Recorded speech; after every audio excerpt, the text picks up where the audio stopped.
Ahora vamos a ver, dentro del modelo de competencia perfecta, por qué se considera este mercado como un mercado de excelencia, digamos, por decir de alguna forma, ¿sí? Utilizando el concepto de la eficiencia en el sentido de Pareto, ¿sí? O por qué se dice que el mercado de competencia perfecta es el más deseable, según los economistas que son liberales, ¿no?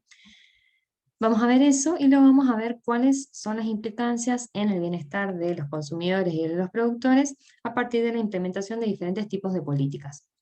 Entonces, primero veamos el tema de la eficiencia. Si vamos a definir primero a la eficiencia en el sentido de Pareto como una situación en la cual no es posible mejorar el bienestar de una persona sin empeorar el de la otra, ¿sí? Es decir, que para mejorar el bienestar de uno, debería, si no, si a partir de algún intercambio, si no es posible mejorar el bienestar de uno sin empeorar el del otro, entonces en la situación de partida suponemos que era una situación eficiente en el sentido de Pareto, ¿sí? Hay que tener en cuenta que este concepto de eficiencia no tiene en cuenta ningún criterio distributivo, ¿sí? Es decir, podría ser eficiente en el sentido de Pareto una situación en la cual el excedente del productor sea el máximo posible y el consumidor tenga un excedente que sea nulo, ¿sí? O luego lo vamos a ver en el cuarto módulo, que es eficiente, podría ser eficiente en el sentido de Pareto, una situación en la cual una persona se consuma todos los bienes de una economía y la otra tenga un consumo nulo, digamos.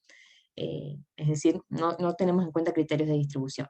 Este concepto de eficiencia no lo tiene en cuenta. Entonces, bueno, veamos por qué, considerando este concepto de la eficiencia, entonces veamos por qué en el largo plazo el mercado de competencia perfecta asigna los recursos de la forma más eficiente, ¿sí? Esto es así porque en un mercado de competencia perfecta se maximizan tanto el excedente del consumidor como el excedente del productor, que lo vamos a ver en el siguiente slide de forma formal. Por el momento créanme que es así, ¿sí? Entonces, el productor se apropia todo el excedente que puede, digamos, lo maximiza su beneficio, ¿sí? Sujeto a su restricción tecnológica y a las de mercado, y el consumidor también tiene un comportamiento que es acorde a la maximización de su utilidad sujeto a su restricción presupuestaria. Así que en el fondo los dos están maximizando sus excedentes, ¿sí? Y por lo tanto, si estamos en un punto de equilibrio como en este, que surge de la intersección de la oferta y la demanda, ¿sí? No es posible realizar intercambios entre empresarios y consumidores que mejoren el bienestar de ambos, ¿sí? O mejoran el bienestar de uno sin empeorar el del otro. Entonces podríamos analizar esto considerando, por ejemplo, qué pasa para niveles, cantidades que son menores a Q estrella, ¿sí? Por ejemplo, esta Q1. Fíjense que para esta Q1, ¿sí? Tenemos que los empresarios estarían dispuestos a ofrecer Q1 a un precio P2 y los demandantes estarían dispuestos a demandar Q1 a un precio P1, ¿sí? Entonces fíjense que para este nivel de producción, de este nivel de mercado, digamos, de cantidades, sería posible mejorar el bienestar de las dos partes a partir de realizar intercambios, ¿sí? El empresario podría ofrecer un Q2 mayor a Q1, que se acerca al equilibrio, digamos, le ofrecería a un precio que está, un precio cualquiera por este tramo, digamos, supongamos un P3 por acá, ¿sí? Y el consumidor lo compraría y encima estaría dispuesto a pagar un precio más alto que el que le pide el empresario. Entonces, esa situación sería ventajosa para los dos, ¿sí? Los dos estarían dispuestos a intercambiar mayores cantidades a Q1 y el precio sería tal que a ambos les convendría, digamos. Entonces, una cantidad como Q1 sería ineficiente en el sentido de Pareto. Lo mismo para cantidades superiores a la de equilibrio, ¿sí? Eh, bueno, y ahora, digamos, si uno analiza los conceptos del excedente del consumidor y el excedente del productor, para las variables de equilibrio del mercado de competencia perfecta, tendríamos que el excedente del consumidor sería todo el área que está por debajo de la curva de demanda y está el precio de mercado, todo este triángulo, ¿no? Y el excedente del productor sería el área por debajo del precio de mercado y por encima de la curva de oferta, ¿sí? Sería todo este otro triángulo gris más oscuro.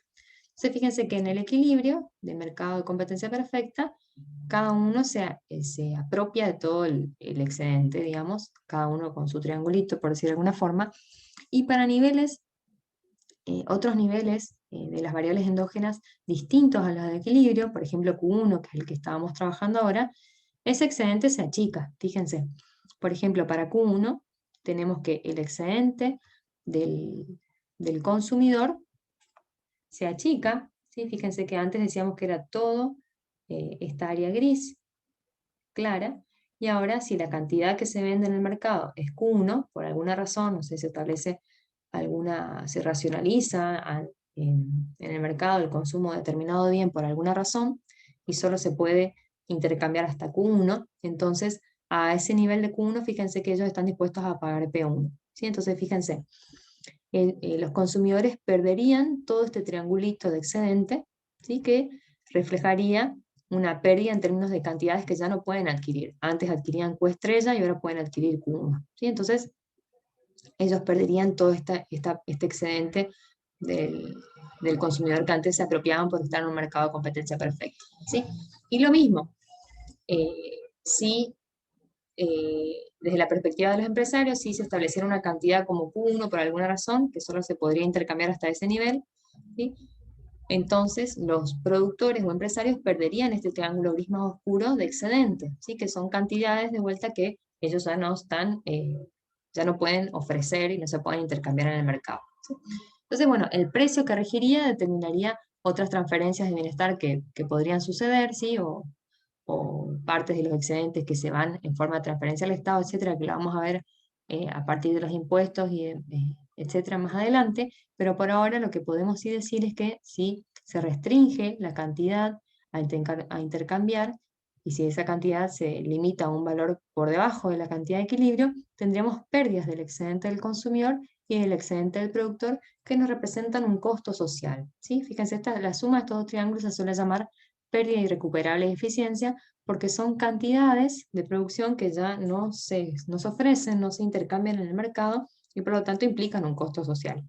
Más si uno piensa toda la cantidad de factores de producción que estaban involucrados antes en la producción y ahora ya no están siendo utilizados, ¿sí? Entonces, fíjense cómo en este caso, en este ejemplo que estamos viendo, cantidades inferiores a las del equilibrio representan una pérdida de bienestar para las dos partes del mercado y conllevan a una pérdida irrecuperable de eficiencia. Bueno, la demostración matemática de que el equilibrio del mercado maximiza el excedente de consumidores y productores se puede realizar de esta forma siguiendo a Nicholson. Fíjense, acá suma el excedente del consumidor más el excedente del productor, ¿sí? Donde el excedente del consumidor lo mira como la diferencia entre la curva, la función de utilidad, digamos, de los consumidores, menos el gasto que realizan, ¿sí?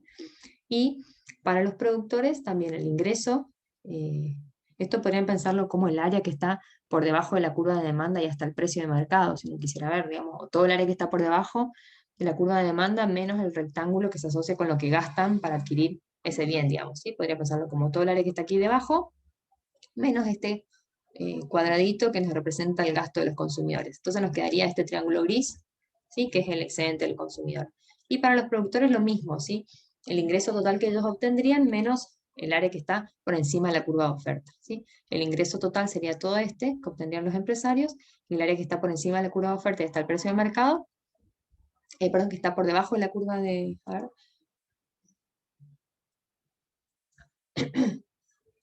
de 0 a Q. ¿Sí? El área que está por debajo de la curva de oferta podría ser esta área que está aquí, ¿sí? Entonces nos quedaría este rectángulo gris más oscuro, ¿sí? Tendríamos entonces que el modelo va a buscar maximizar el excedente del consumidor y el excedente del productor,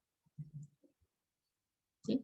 Bueno, se cancelan PQ con PQ y nos queda esto que está acá, y si uno maximiza respecto a Q, es decir, deriva estas expresiones respecto a Q, vamos a tener que esta es la utilidad marginal de los consumidores, esto es simplemente P de Q, o sea, el precio de mercado, y a su vez nosotros sabemos que en el largo plazo, para los empresarios se posicionan en un punto tal que el precio es igual al costo marginal y es igual al costo medio mínimo de largo plazo. Entonces llegaríamos a esta conclusión que está aquí, que lo que nos dice es que en mercados de competencia perfecta, en el largo plazo, el equilibrio del mercado nos muestra que el valor marginal de los bienes para los consumidores, que es la utilidad marginal, es igual al precio del mercado, y a su vez este precio de mercado es igual al costo marginal de producirlo por parte de los empresarios y es igual al costo medio en el largo plazo, o costo medio mínimo de largo plazo. ¿Sí? Entonces, con esta demostración podemos ver un poquitito más de forma formal por qué decimos que se maximizan el excedente del consumidor y el excedente del productor en modelos de competencia perfecta en el largo plazo.